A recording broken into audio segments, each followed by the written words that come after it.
நீ நலமாக இருக்கிறாய் அல்லவா? நலம்தான் அக்கா. நீங்கள்? நானும் நலமாகத்தான் இருக்கிறேன். அம்மா? அவரும் நலமாய் இருக்கிறார். உங்கள் தம்பிகள்? அவர்களும் நலம்தான். ஆனால் என் தம்பிக்குத்தான் ஏதோ மாற்றம் ஏற்பட்டது போல் தெரிகிறது. அப்படித்தான் இருப்பார் உங்கள் தம்பி.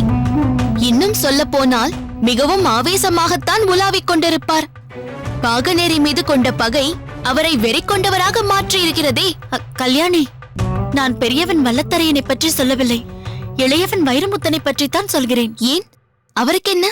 அவனுக்கு என்ன என்பது யாருக்கும் புரியவில்லை. எப்பொழுது பார்த்தாலும் தனது அறைக்குள்ளேயே அடங்கி கிடக்கிறான். கோயிலுக்கு அழைத்தால் கூட வருவதில்லை. உணவு கொடுத்தால் உண்பதில்லை. இரவிலாவது உறங்குகிறானா இல்லையா என்பது கூட தெரியவில்லை. இதெல்லாம் கூட பரவாயில்லை. வேறென்ன? வைரமுத்தன் அறையில் யாரும் இல்லை. ஆனால் அவன் பேசிக்கொண்டே இருக்கிறான். என்ன பேசுகிறான், யாருடன் பேசுகிறான் என்று தெரியவில்லை. நீயே சொல். இப்படி ஒருவன் தனக்குத்தானே தனியாக பேசிக் கொண்டிருந்தால் என்ன சொல்வார்கள்? வேண்டாம் அக்கா, அதை நான் சொல்லக்கூடாது. நீ சொல்லாவிட்டால் என்ன? வைரமுத்தன் பைத்தியம் போல் நடந்து கொள்கிறான் என்பதுதான் நன்றாக தெரிகிறதே. ஏனக்கா அப்படி சொல்கிறீர்கள்? பிறகென்ன? அவனுக்கு என்ன பிரச்சனை என்பதை நம்மிடம் சொன்னால்தானே தெரியும். எதுவுமே சொல்லாமல் இப்படி நடந்து கொண்டால் பைத்தியம் என்றுதானே சொல்லும்படி ஆகிறது. அக்கா, அவருக்கு என்ன பிரச்சனை என்பது எனக்கு நன்றாக புரிந்துவிட்டது. அப்படியா? என்ன பிரச்சனை? சீக்கிரம் சொல். பொதுவாக ஒருவர் பாலும் கசந்ததடி கிளியே, படுக்கை நொந்ததடி என்று இருந்து கொண்டு தனக்குத்தானே பேசிக் கொண்டிருக்கிறார் என்றால் அவருக்கு காதல் நோய் வந்திருக்கிறது என்று பொருள். உங்கள் தம்பியும் அதே போல் இருக்கிறார் என்பதை பார்க்கும்போது அவர் யாரையோ காதலிக்கிறார் என்று நினைக்கிறேன். என்ன அக்கா, ஏன் இப்படி ஆச்சரியத்தோடு பார்க்கிறீர்கள்? இல்லை, இதெல்லாம் உனக்கெப்படி தெரியும் என்று யோசிக்கிறேன். ஐயோ அக்கா, எதையும் போட்டு குழப்பிக் கொள்ளாதீர்கள். நம் ஊரில் நடக்கும் கூத்துகளில் அப்படித்தானே சொல்கிறார்கள். அதைத்தான் சொன்னேன். நீ சொல்லும் கூத்துக்களில் வேண்டுமானால் அப்படி இருக்கலாம். என் தம்பியை பொறுத்தவரை அப்படி இருக்காது. வைரமுத்தன் அப்படிப்பட்டவன் இல்லை. அவன் மனதை மயக்கும் அளவிற்கு அவ்வளவு பெரிய பேரழகி பட்டமங்கலத்தில் யார் இருக்கிறார்கள்? ஏன், அப்படி ஒரு பேரழகி பட்டமங்கலத்தில் தான் இருக்க வேண்டுமா? வெளியூரில் இருக்க மாட்டார்களா? உங்கள் தம்பி பணி நிமித்தமாக பல இடங்களுக்கு செல்பவர்தானே. அப்படி ஏதோ ஒரு இடத்திற்கு சென்றிருந்த போது அவளை பார்த்து அவள் மீது அவர் காதல் வயப்பட்டிருந்தால் அது எப்படி உங்களுக்கு தெரியும்? அப்படியும் இருக்க வாய்ப்பிருக்கிறது. சரி, அது போகட்டும். நாம் நம் விஷயத்தை பற்றி பேசுவோம். ஆமாம், அம்மா உன்னோடு வரவில்லையா? இல்லை. ஏன்? என் அண்ணன்கள் இருவரும் இல்லத்திலேயே இருந்து விட்டால் அவர்களுக்கு வேண்டிய எல்லாவற்றையும் தன் கரத்தாலேயே செய்ய வேண்டும் என்று நினைப்பார்கள். ஏனென்றால் அண்ணன்கள் இருவரும் அவர்களது வேலை விஷயமாக அடிக்கடி வெளியே சென்று விடுவார்கள். அண்ணன்கள் வீட்டில் இருக்கும்போது அம்மா வெளியில் எங்கும் போக மாட்டார்கள். அதிருக்கட்டும், உங்கள் தம்பி காதல் வயப்படக்கூடியவர் அல்ல என்கிறீர்களே. ஒருவேளை அவரது காதல் தனக்கு மூத்தவர்களை பார்த்து ஏற்பட்டிருக்கலாம் அல்லவா? ஏனென்றால் முன்னேர் சென்ற பாதையில்தான் பின்னேர் செல்லும் என்று சொல்வார்கள். அப்படியும் அது ஏற்பட்டிருக்கலாம் அல்லவா? இல்லை இல்லை, வல்லத்தரையனை பற்றி அப்படி நினைக்காதே. அவன் தனக்கு திருமணமே வேண்டாம் என்று நினைப்பவன். எந்த பெண்ணையும் ஏறெடுத்து பார்க்காதவன். நான் அவரை பற்றி சொல்லவில்லை, உங்களைத்தான் சொன்னேன். நீங்கள் உரங்கா புலியாரை விரும்பி காதலித்து திருமணம் செய்து கொண்டீர்கள் என்றல்லவா சொன்னார்கள்? யார் அப்படி சொன்னது? அது எதிர்பாராமல் நடந்துவிட்ட ஒரு நிகழ்ச்சி. அதை விட உன் அண்ணன்கள் வாளுக்கு வேலியும் கருத்தாதப்பனும் வீட்டில் இருப்பதாக சொன்னாயே, அவர்களுக்கு வெளியில் செல்லும் வேலை எதுவும் இல்லையா? அப்படி எதுவும் சொல்லிவிட முடியாது. அவர்கள் எப்போது இருப்பார்கள், எப்போது செல்வார்கள் என்று தெரியாது.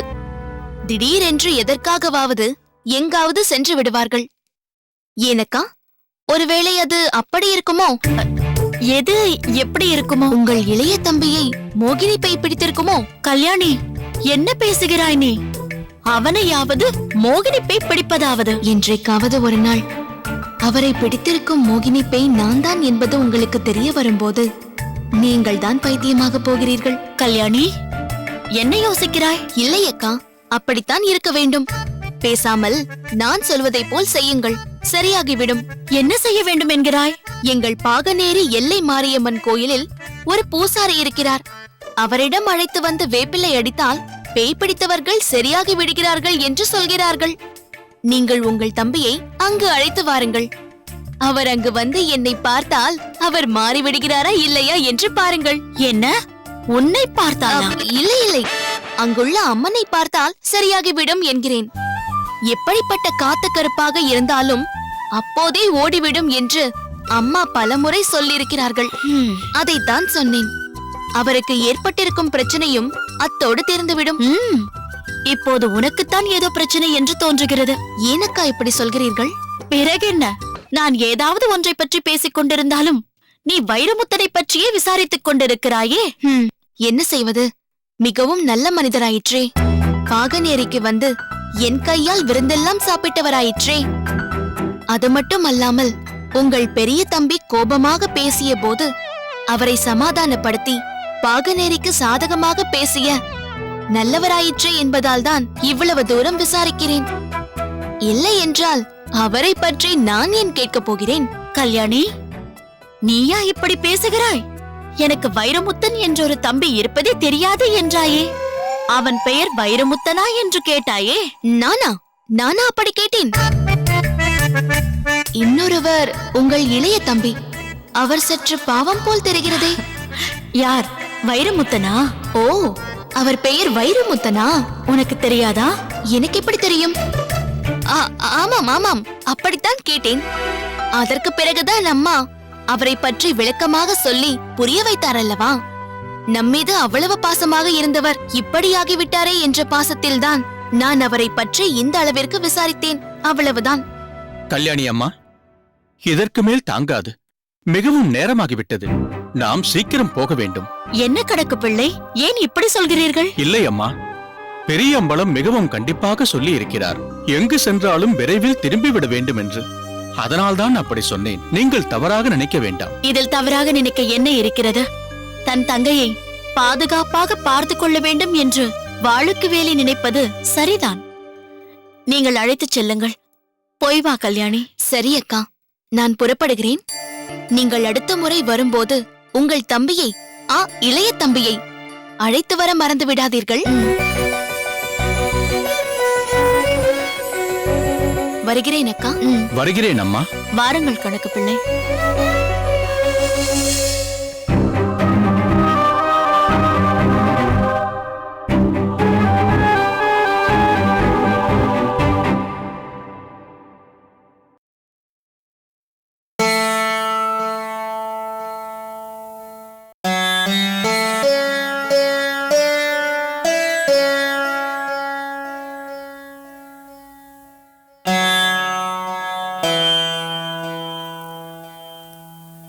என்னம்மா சுந்தரி, வீணையும் கையுமாக அமர்ந்து விட்டாய்? இல்லை மாமா, வீணையில் உள்ள நரம்புகள் பலவீனப்பட்டு விட்டன. பெடியிலும் இருக்கும் போய்விட்டது. நரம்புகளை என்னதான் இழுத்து கட்டினாலும் சுரஸ்தானங்கள் சரியாக பேசவில்லை. அதனால் என்னம்மா, வேறு புதிய நரம்புகளை வாங்கி கொண்டு வந்து சரி செய்து விடலாம். எதற்காக மாமா அவ்வளவு சிரமப்பட்டு கொண்டு? புதியதாகவே ஒரு வீணையை வாங்கிவிடலாமே. 2 நாட்களுக்கு முன்பு நாம் வழக்கமாக செல்லும் இசைக்கருவிகள் உருவாக்கும் அங்காடிக்கு சென்றிருந்தேன். அங்கு புதிதாக சில வீணைகள் தயாரித்து வைத்திருந்தார்கள். அந்த வீணைகளில் ஒன்றின் வீணா தண்டம் அரிய வேலைப்பாடுகளோடு அமைந்திருந்தது. இப்போதே சென்று அந்த வீணையை வாங்கி வந்து விடலாம். என்ன சொல்கிறீர்கள்? சுந்தரி, நீ ஒன்றை பார்த்து அதை வாங்கிவிட வேண்டும் என்று நினைத்தால் நான் வேண்டாம் என்றா சொல்ல போகிறேன்? இருப்பினும் இப்பொழுதே வாங்க வேண்டுமா என்ன? சில நாள் பொறுத்து. மாமா, அதுவரை அந்த வீணையை விற்பனை செய்யாமல் வைத்திருப்பார்கள் என்று சொல்ல முடியாதே. இருப்பினும் அந்த வீணையை நான் வாங்கிக் கொள்கிறேன் என்று உறுதியாக சொல்லிவிட்டு வந்துவிட்டேன். நீ சொல்லிவிட்டு வந்திருக்கிறாய் என்றால் விட்டுவிட முடியுமா?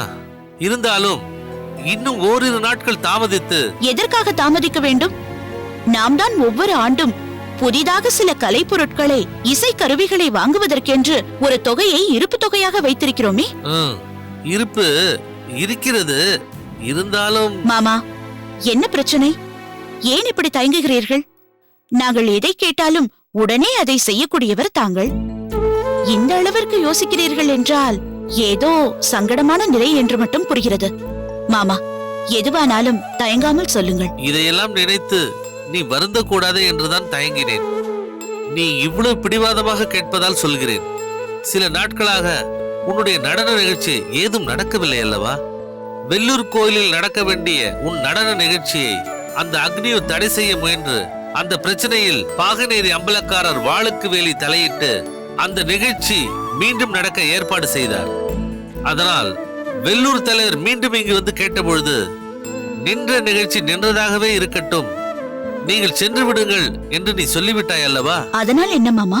நாட்டியம் தானே அம்மா நம் வாழ்வாதாரம். அது தடைபடுகிறது என்னும் போது நம் வாழ்வாதாரத்திற்கு தேவையான பணமும் தடைபடும் அல்லவா? எப்படி மாமா? இந்த ஒரு நிகழ்ச்சி தானே தடைப்பட்டிருக்கிறது. அதற்கு பிறகுதான் என்னிடம் நாட்டியம் பயில்வதற்காக சில மாணவிகள் முன் வந்திருக்கிறார்களே. அவர்கள் கொடுக்கும் தட்சணை மூலம் இந்த இழப்பை சரி செய்து விடலாமே.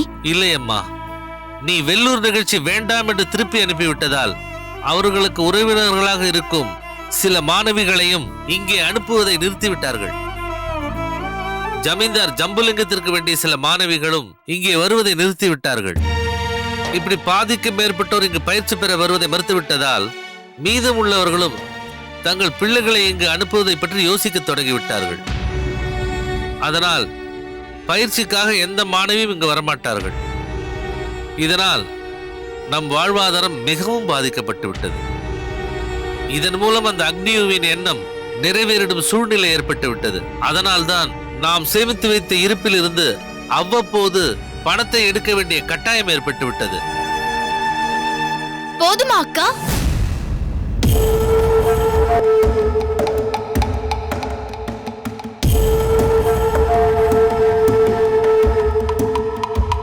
இப்போது உனக்கு சந்தோஷம் தானே? பறிபோன வாய்ப்பு திரும்ப வந்த போது வெள்ளூர் நிகழ்ச்சிக்கு வரமாட்டேன் என்று மறுத்து விட்டாய். இன்றைய நிலைமை என்ன? நீ விரும்பும் ஒரு கலை பொருளை, இசைக்கருவியை வாங்குவதற்கே நம்மிடம் இப்போது பணம் இல்லை. பொருள் இல்லாருக்கு இவ்வுலகம் இல்லை. அதன் பொருள் இப்போது உனக்கு புரிகிறதா? கற்பனை கலை விற்பனை பொருளாகவும் மாறியாக வேண்டும். இல்லாவிட்டால் அந்த கலையே ஒரு நாள் வீதியில் தான் நிற்க வேண்டும். போதும், நிறுத்த வடிவு. என்ன பேச்சு பேசுகிறாய் நீ? கலையின் மகத்துவத்தை சிறிதேனும் உணர்ந்திருந்தால் இப்படி தரம் தாழ்த்தி பேசுவாயா? கலையை தெய்வீகமானதாக கருதும் இந்த சுந்தராம்பாளின் உடன் பிறந்தவளா நீ? வீதியில் விற்கும் கடைச்சரக்கா கலை? தருவதை தந்து பெறுவதை பெறுங்கள் என்று சொல்வதற்கு மோகம் கண்டவர்களின் தாகத்தை தீர்க்க உருவானதா நடன கலை? எங்கு வேண்டுமானாலும் எப்படி வேண்டுமானாலும் ஆடிவிட்டு போகலாம் என்பதற்கு நடராஜர் ஆடி காட்டிய 108 கரணங்களை கொண்டதடி நடனக்கலை. வெள்ளை தாமரையில் வீற்றிருக்கும் வாணியின் கரங்கள் மீட்டியதடி வீணை. இவற்றையெல்லாம் அதன் பெருமையை உணர்ந்து போற்றுபவர்கள் முன் வெளிப்படுத்த வேண்டும். இப்பொழுது என்ன?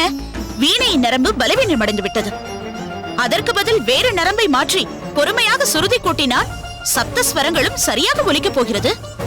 அதை விட்டுவிட்டு நான் எதற்காக என் கொள்கையை மாற்றிக்கொள்ள வேண்டும்? யாருக்காக விட்டுக் கொடுக்க வேண்டும்? பட்டினி கிடக்க நேர்ந்தாலும் பரவாயில்லை.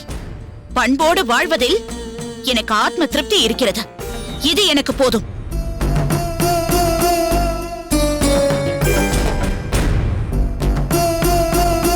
சுவாமி, மேனா மேயண்ணா செட்டியார் வந்திருக்கிறார்.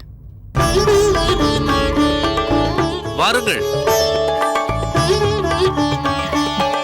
வாருங்கள் வாருங்கள். வாருங்கள். வணக்கம். இதென்ன ஆச்சரியம்? தங்கள் பேத்தின் திருமணத்திற்கு சில நாட்களே உள்ள சூழ்நிலையில் தாங்கள் இங்கு வந்திருப்பது மிகவும் வியப்பாக இருக்கிறது. அமருங்கள்.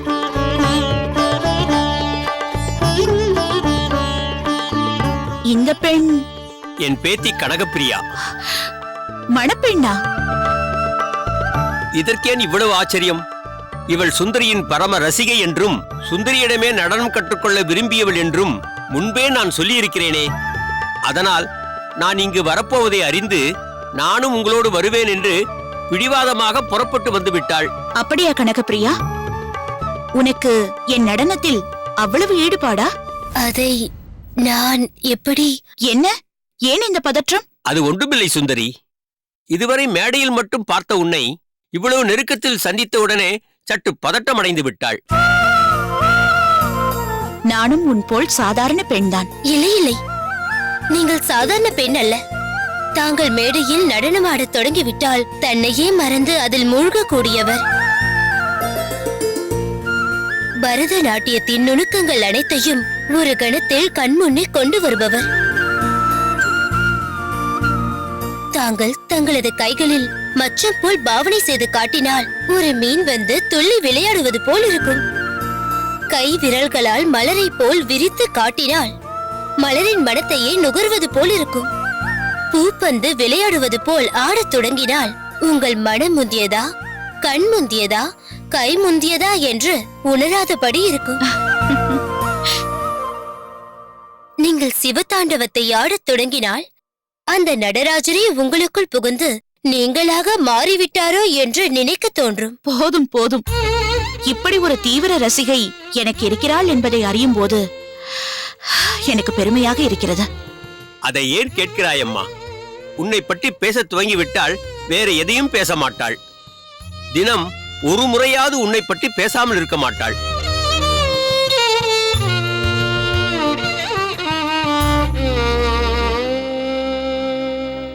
சுந்தரி, இது நீ நடத்த போகும் நடன நிகழ்ச்சிக்கு நான் தரும் சம்பாவனை. பெற்றுக்கொள்ளம்மா. இதற்கு இப்போது என்ன அவசியம்? அவசியம்தானம்மா. கலைஞர்களுடைய கலைகளை கண்டு ரசிப்பதற்கு முன்பு அதற்குண்டான சம்பாவனை முழுமையாக கொடுத்துவிட்டுத்தான் அந்த நிகழ்ச்சியை நடத்துவதுதான் என் வழக்கம். இதைத்தான் நான் பல வருடங்களாக என் வீட்டு நிகழ்ச்சியாக இருந்தாலும் சரி, ஊர் பொது நிகழ்ச்சியாக இருந்தாலும் சரி, நான் ஏற்பாடு செய்யும் கலைஞர்களுக்கு சம்பாவனை முழுவதையும் கொடுத்து விடுவேன். கலைஞர்களுக்கு எப்பொழுதும் நிகழ்ச்சிகள் தொடர்ச்சியாக இருப்பது கிடையாது. எப்போதாவது நடக்கும் நிகழ்ச்சியிலும் அவர்களுக்கு எந்த குறையும் இருக்கக்கூடாது என்று நினைப்பவன் நான். அதனால் மறுப்பேதும் சொல்லாமல் இதை பெற்றுக்கொள்ளம்மா. பெற்றுக்கொள்ளம்மா.